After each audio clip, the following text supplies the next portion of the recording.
inu atate munandipatsa moyo munandipatsa nzeru koma nzeru zanga pano ndizopelewera amagwada kundipempherera songa ndithe olo makape munanditembelera olo kuyimba tinyimbo tanu apa mwamvera nyimbo ziwiri, imoziyo anayimba ndi Martse, imene inayo anayimba ndi Chacho Malawi, koma palibe kusiyana. Tamveseraninso mwachidwi. utakukhala dola utakukhala chuka koma ngatulibe ngasanga vesese kundipoyidisa komwe sanga yesese iwe zaife sanga lesese my buffen panado ndizina zotela. Nyimbo inayi amene anayimba ndikuti ndi Martse, pamene inayi amene anayimba si Martin, koma funso ndikumati ndi ndani amene anayimba. Musiku la lero ndifuna ndikuwuzeni nkhani ya munthu wina amene akumayimba ngati Martin, amene akumayimba ngati Martse, amene iyeyo akufuna chilichonse azifana ndi Martse, koma funso ndikumati munthu ameneyi ndi ndani. Mu videoyi ndikufuna tiunikire kankhani kena ka munthu wina amene akuyimba ngati Martin. Dzina langa ndine Sam Mavita, tiyeni tikhale limodzi.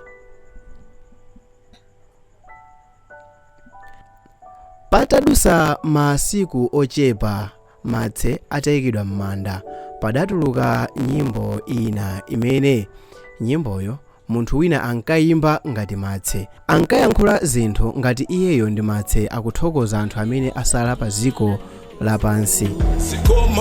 Sikomo ndikuti sikomo munalemekeza mwambo wa malilo anga ngati nali sevanti sivo mpaka lina che background lichala sivo koma ndili kuno chesa ndi mahopo anga inekire.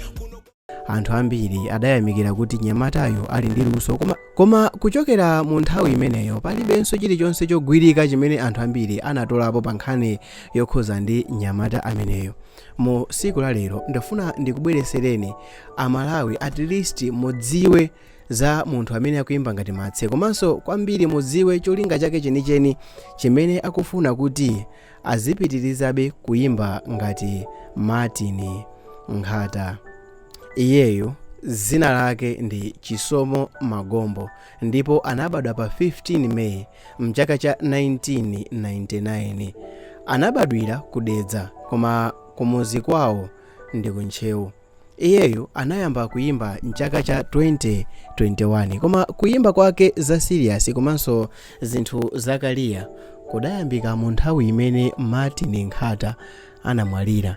Martin atamwalira, nyamatayo anaona kuti sakufuna kuti dzina la Martin Nkhata liferetu, sakufuna kuti mawu a Martin Nkhata asoweretu ku Malawi, sakufuna kuti style ya Martse anthu aizafikepo iwala.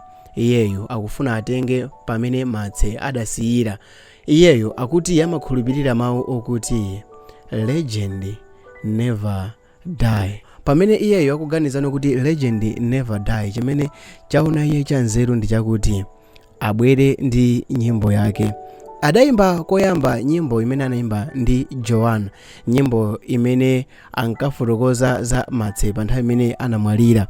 Kenako atakhala pafupifupi kwa chaka chimodzi ndi miyezi ingapo, wabwera poyera kuti akufuna atuluse EP, imene EP yonseyi mawu onse, mastyle onse, kalembedwe kama vesi, kalowedwe komanso mawu machuni onse wangomatula a Martin.